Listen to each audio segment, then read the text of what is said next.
Bonsoir à tous, bienvenue dans votre émission La Réunion Léla. On espère que vous allez bien, parce que ce soir on va parler d'un sujet qui n'est pas toujours très agréable quand on parle de solitude, mais on va essayer de le faire de manière positive dans Causement Réunionnais.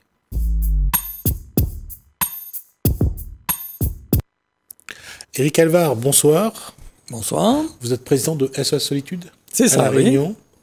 Alors on va, juste pour le cadre, c'est quoi SOS Solitude? Donc le but de l'association, c'est la prévention sur le suicide. Donc pour prévenir le suicide, en général, c'est des personnes qui sont dans la solitude. Donc on les accompagne pour éviter.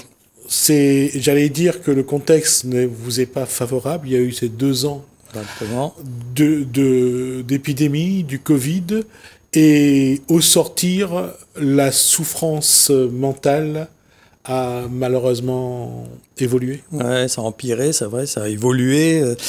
Ça a affecté beaucoup de gens en réalité, et à tous les tranches d'âge en réalité vraiment. Et le pire, c'est que maintenant, ça commence depuis très jeune en fait. En plus, il y a vraiment plus de tranches d'âge. Avant, il y avait quand même une certaine tranche d'âge, mais maintenant, ça va de vraiment tout petit jusqu'à. Et alors, quand je dis ça a évolué, parce que pendant 2 ans, on a eu ces images à la télé, on a eu cette crainte du Covid, on a eu cette crainte de la mort. Ça a été vraiment très présent. Ouais.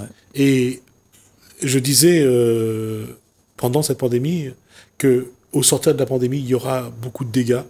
Et malheureusement, il y a quand même eu beaucoup de dégâts. Il y a quand même encore aujourd'hui, malheureusement encore pour des années, il y a beaucoup de dégâts. Exactement. Juste un élément, il y a des gens qui aujourd'hui refusent de sortir de chez eux. Exactement. Beaucoup de gens ont du mal à avoir des contacts. Avec d'autres personnes. C'est-à-dire le fait d'avoir été enfermés, d'avoir été reclus sur eux-mêmes, ça les a beaucoup affectés en réalité, beaucoup. Et comme je vous dis, c'est même les très jeunes en fait, pas seulement les adultes. Ouais, je veux dire, cette agoraphobie, quelque part, est réelle. Et aujourd'hui encore, on le voit, même si l'épidémie, le Covid n'est pas très présent, on voit les gens avec les masques aujourd'hui. Ils les enlèvent quand ils sont hors de la voiture, ils mettent le masque. Après, dans la voiture, ils l'enlèvent. Mais on voit ce que cette épidémie a fait sur le mental. Exactement. Il y a même des gens dans la voiture. Je vois des fois, je croise des personnes avec le masque dans leur voiture, alors qu'ils sont seuls dans leur voiture. Ça veut dire vraiment que ça a affecté l'esprit. Ça a emmené un état d'esprit qui, dans un engrenage, qui a produit quelque chose de négatif quand même, il faut le reconnaître. Et il y a une chose dont on n'a pas parlé pendant l'épidémie, et on n'en parle pas non plus aujourd'hui, et vous allez peut-être me le dire ou pas, c'est que ça a eu des conséquences sur les tentatives de suicide. Oui, donc par exemple, malheureusement, actuellement, on n'a pas les pourcentages de tentatives de suicide n'ont pas été communiqués jusqu'à maintenant. Je trouve ça un peu dommage, même si les psychologues reconnaissent qu'il y a eu une grosse augmentation, mais on n'a pas de pourcentage. L'État n'a pas encore communiqué les pourcentages. Mais il faut savoir que, par exemple, qu'en 2020, à La Réunion, il y avait 1045 tentatives de suicide. Ça veut dire quand on dit 1045 tentatives de suicide, c'est des hospitalisations à cause d'une tentative de suicide. Donc 1045 en 2020. Ce qu'on a comptabilisé. Voilà. On ne parle pas des gens qu'on a sauvés et Exactement. Qui n'ont pas eu besoin d'hospitalisation. Et oui, ceux comme nous, par exemple, qui accompagnons et qui évitons justement la personne d'arriver jusqu'à l'acte. Et est-ce que aujourd'hui, quand on parle de la solitude, donc c'est l'écoute, les gens vous appellent pour échanger avec vous. J'allais dire, est-ce que les traumatismes ont évolué ? En fait, ce qu'on a remarqué, c'est que malgré tout ce qui existe actuellement entre Facebook, etc., et toutes ces possibilités d'échanger, mais malheureusement, on voit une recrudescence de personnes qui se sentent seules. Et pourtant, ils ont des milliers d'amis sur beaucoup de réseaux sociaux, mais ils se sentent seuls. Et il y a une grosse souffrance dans ce domaine-là, en fait. Beaucoup d'abandon. Les gens se sentent abandonnés. C'est une image qui m'a surpris, mais que je garde en tête, et je vais vous restituer. On assiste à un enterrement. Il y a 2 personnes qui suivent le cercueil, et il y en a un qui dit à l'autre, c'est surprenant, il avait 5000 amis sur Facebook. Et Et c'est là où on voit que les réseaux sociaux, qui à un moment donné porté un petit peu ce combat contre une forme de solitude, a perdu parce que les gens, malgré tout, la solitude est revenue. Oui, parce que c'est un faux semblant, il faut reconnaître. Ouais. C'est une fausse image. On donne une fausse image de nous, généralement, en majorité. Hein. On donne une partie de notre image, celle qui est le plus agréable, celle qui va attirer le plus de regards. Parce que sous ces réseaux, c'est d'attirer des gens. C'est d'attirer des gens à devenir amis ou à faire emmener des followers sur nos réseaux.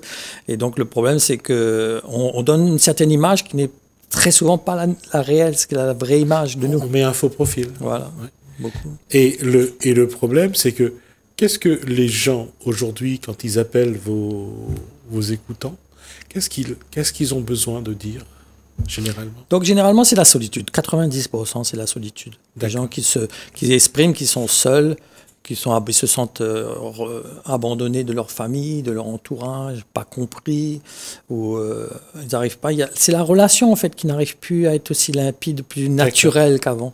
Avant, quand créole, quand on était là, avant, je me rappelle dans les 80, il me laissait mon casque grand ouvert, les gens pouvaient rentrer, personne ne rentrait, mais il n'y avait pas. Il y avait un vrai respect de d'autrui. D'autrui, oui. Ouais. Et puis même ça, je veux dire, si on revient aux années 80, je veux dire, quand on passait dans la rue, il y avait toujours un sourire, il y avait toujours un échange. On avait quelques bananes, on échangeait avec un avocat, avec un mambolo, avec une sapote. Il y avait cette... Tout le monde avait son poule, son coq dans sa cour. son coq, son cochon dans la cour. Voilà. Alors que maintenant, avec les immeubles, etc., c'est plus et puis possible. même avec les restrictions, les règles d'hygiène sont de plus en plus... je veux dire, imaginez quelqu'un avoir dans un lotissement d'avoir un coq, le coq se met à chanter, et ça va créer les problèmes. On le voit en métropole, les citadins qui déménagent des villes et qui vont aller en province, ça commence à créer le désordre avec les personnes qui sont déjà là depuis des décennies, qui sont habitués au coq. Eux, parce que ça les réveille, ils portent plainte contre le fermier ou la personne qui est là. On voit qu'il y a deux mondes qui se rencontrent, et celui qui connaît la loi n'arrange pas l'autre. Et parce que c'est une cause à effet. Par exemple, moi j'étais en écoute samedi, une dame m'appelait, elle me disait j'arrive plus à dormir la nuit parce que des petits bruits. Parce que c'est un stress en fait qui est permanent en fait avec la télé, avec beaucoup de choses qui sont communiquées. Il y a un stress qui est posé dans la vie des gens. On a dit il y a une crainte qui est mise parce que il y a le Covid, attention, il y a toujours attention ceci, attention cela, attention par ici, attention par là-bas. Ça fait que les gens sont sur le stress en réalité. Vous voyez, même sur la route, on circule pour un petit rien, les gens ça y est, ça explose. Ça s'explose parce que justement il y a cette pression, il y a plus cette liberté, cet esprit naturel, d'être naturel dans notre vie de chaque jour et de vivre naturellement, de profiter de la vie en fait, profiter de ce qui nous entoure, profiter des choses que nous rencontrons. Non seulement on a perdu ces aptitudes à profiter des choses, mais ce qui est encore le plus, je trouve, regrettant, c'est que on n'essaye pas. Je veux dire que lorsqu'on souffre, on n'essaye pas de trouver des solutions pour se guérir, pour essayer de s'en sortir. On essaye toujours d'enfoncer les autres avec soi parce que c'est plus facile. Enfin, on trouve que cette attitude est plus facile à faire.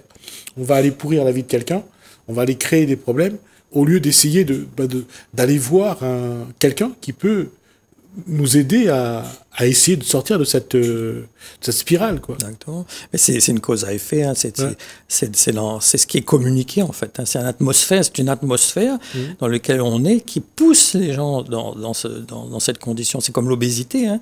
L'obésité, c'est une condition de vie. C'est parce que c'est un mode de vie qu'on impose quelque part au travers de l'alimentation qu'on propose dans les supermarchés, qui emmène les gens dans cet état d'obésité, par exemple. C'est un exemple, hein. Mais c'est un environnement en réalité qui nous pousse.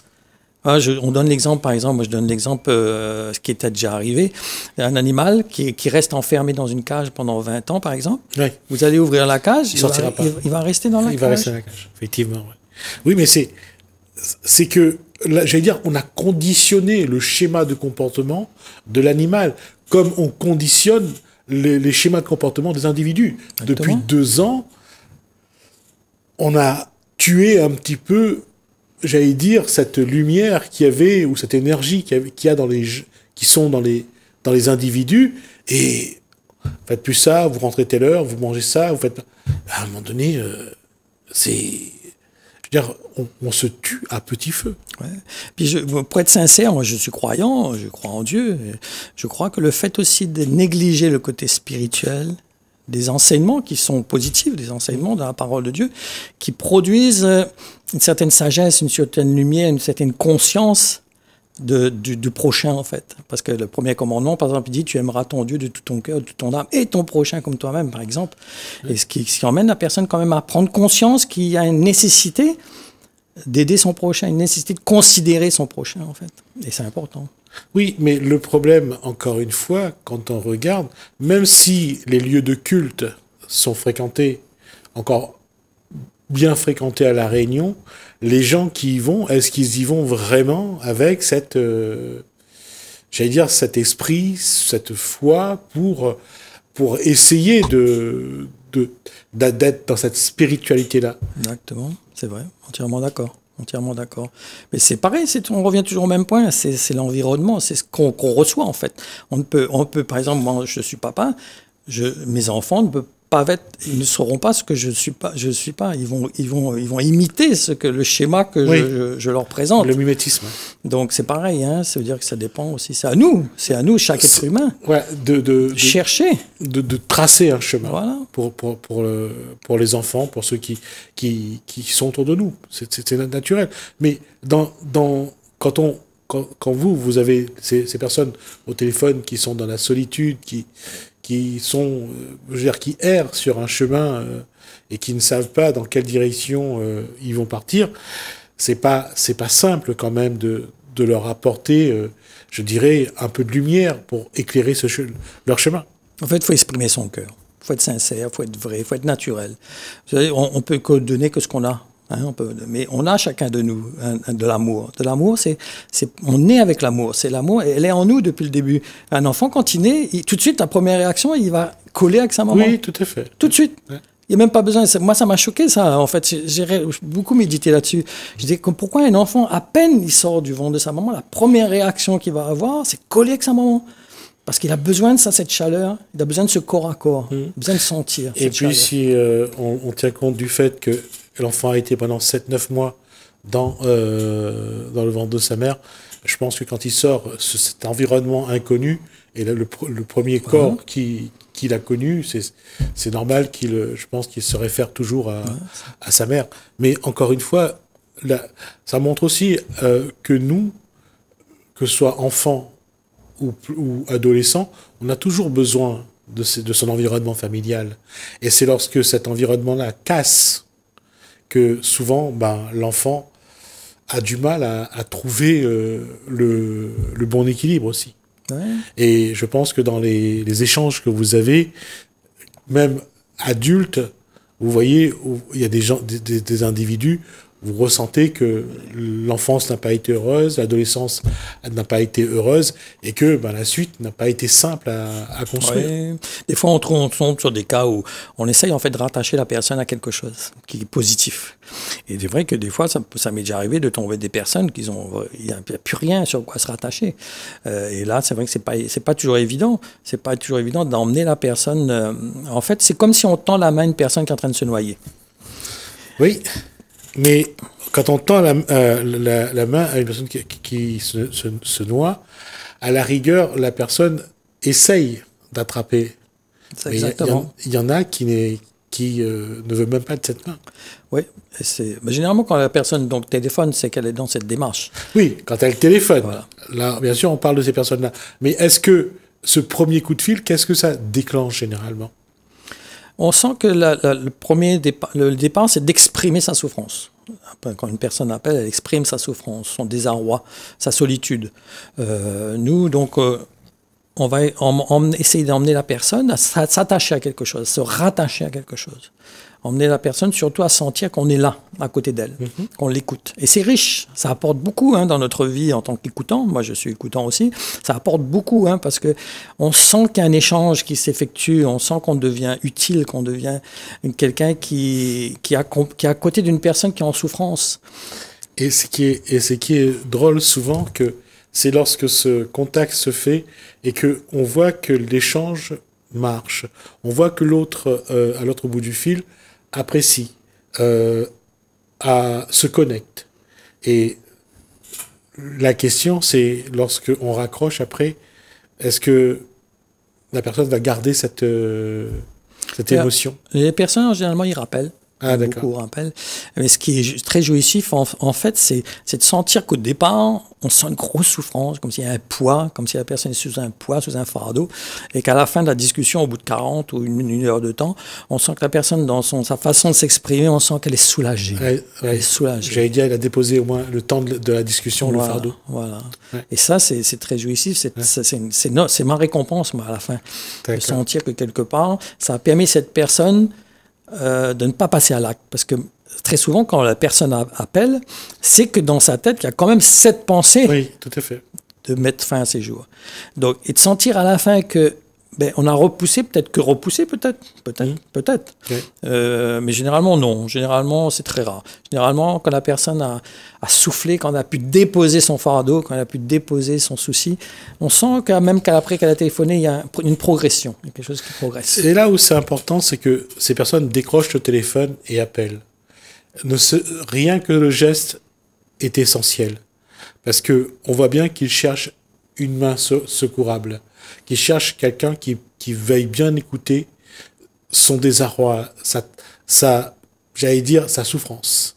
Exactement. Et ça, c'est important, parce que ça veut dire que la personne est dans une lutte pour sa vie. Et tant qu'il y a une lutte pour la vie, il y a de l'espoir. En fait, j'ai remarqué, c'est comme si la personne est dans un trou, dans un fait noir, comme je disais. C'est une certaine personne. Et quand on lui emmène à ouvrir une fenêtre, lui dire, voilà, il y a une possibilité pour toi, de la lumière de venir et de t'emmener à sortir de ta condition. Et ça, tu sens que la personne, elle se relève. Tu sens que dans sa façon de parler, elle sort justement de cet état. Et ça fait du bien, ça se fait plaisir. Et c'est pour ça qu'en fait, mon désir de venir ici, c'est de faire comprendre qu'on a besoin en fait d'autres écoutants. Parce qu'on a encore dans notre planning des moments vides, des moments creux, où il n'y a personne qui est là pour répondre aux personnes qui écoutent. C'est pour ça que je suis venu en fait là.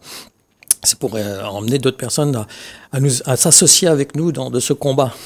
Quel caractère doivent avoir les personnes que vous souhaitez qui vous rejoignent? Qu'est-ce qu'ils doivent avoir comme force? Parce que si, au bout d'une heure, quand cette personne a écouté une personne qui est en souffrance et que elle, après, elle a du mal à s'en remettre, je pense pas que c'est le bon profil.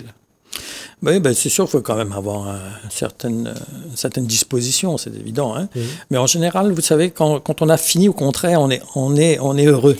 D'avoir accompli quelque chose qui a été positif, qui a apporté quelque chose à quelqu'un. Généralement, au contraire, quand c'est fini, on est content parce qu'au début, c'est lourd parce qu'on reçoit le fardeau de la personne, on s'associe avec la personne dans son état. Mais à la fin, quand la discussion est terminée, quand vous sentez que la personne est soulagée et se sent mieux, c'est un plaisir, c'est une joie. C'est une récompense. Ah oui. S'il y a des gens qui souhaitent vous rejoindre, comment ils doivent faire? Ils doivent procéder? Donc le numéro de SOS Solitude, c'est 02 62 97 00 00. C'est le numéro d'écoute. Autrement, ils peuvent m'appeler aussi. C'est au 06 93 92 62 87.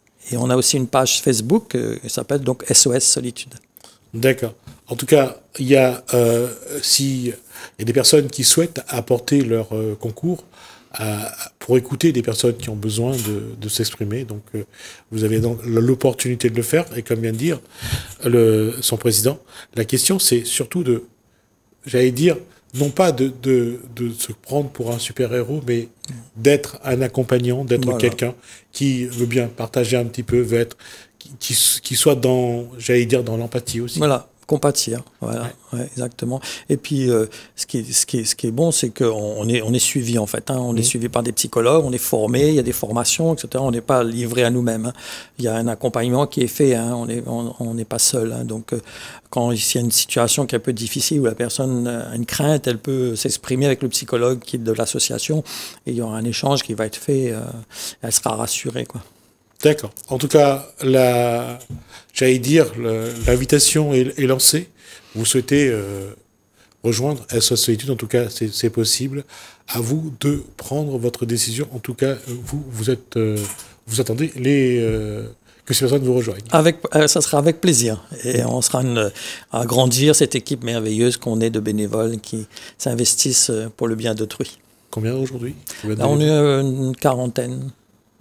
En tout cas, bravo à vous et bravo à votre équipe et bravo à ce que vous apportez à tous ces gens qui en ont besoin.